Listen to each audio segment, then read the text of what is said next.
Saudari dan saudaraku yang dikasihi Tuhan, menjelang kelahiran Kristus melalui Injil hari ini, kita diajak sedikit merenung tentang peristiwa kelahiran dari Yohanes Pembaptis ini yang memang kelahirannya agak-agak lain. Jadi orang-orang satu kampung itu bergembira atas Elizabeth yang mengandung di masa tuanya.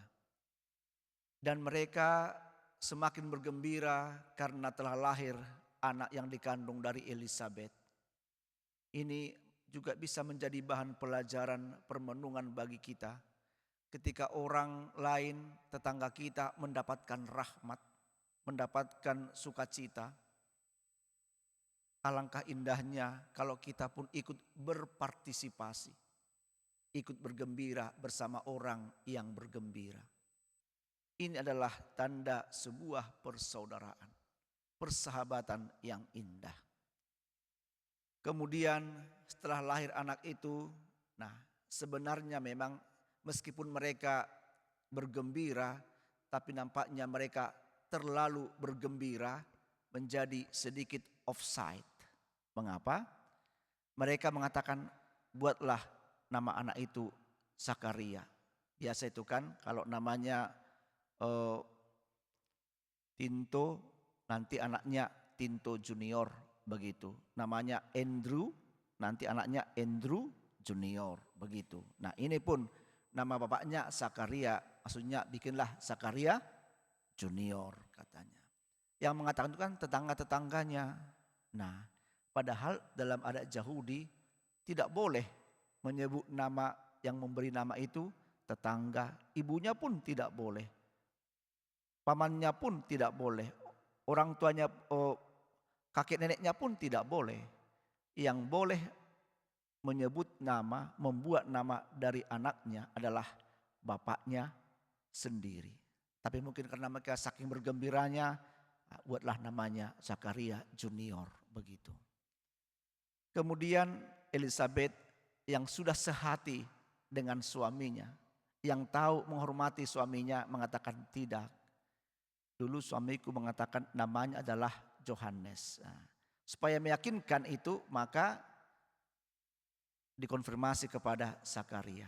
Diambil batu tulis. Kemudian dia tulis namanya adalah Yohanes. Setelah dia menulis itu maka terbukalah lidahnya yang terikat itu. Berarti memang asal menyebut Yohanes luar biasa, bergetar hati orang asal menyebut Yohanes ini. Maka setelah dikatakan namanya Yohanes, maka dia langsung berkata-kata memuliakan Tuhan. Yohanes itu artinya dia yang dikasihi Allah. Nah, maka lihat orang-orang di sekitarnya itu, tetangga-tetangganya, famili-familinya, mereka mengatakan tidak ada dalam nama keturunanmu nama Yohanes. Nanti agak lari itu. Biasanya kan orang kan kalau satu keluarga itu nama-namanya itu aja bolak-balik. Tapi ini kok jadi lari menyimpang, tiba-tiba Yohanes. Dalam sejarah nenek moyang kamu tidak ada Yohanes. Memang tidak ada, karena ini agak lain. Maka ketika Yohanes sudah lahir, ada ungkapan mengatakan, mau menjadi apakah anak ini nanti? Sebab tangan Tuhan menyertai dia. Saudari dan saudara, mari kita tarik pengalaman peristiwa Yohanes ini juga menjadi pengalaman peristiwa dan menjadi misi kita di dunia ini. Kelahiran kita ke dunia ini masing-masing unik dan khas, tiada duanya. Dan kita begitu lahir ke dunia ini begitu berharga, diberi kesempatan oleh Tuhan, kita pun tidak boleh hidup kita sama seperti hidup yang lain, yang biasa-biasa saja, yang selalu asik di zona nyaman.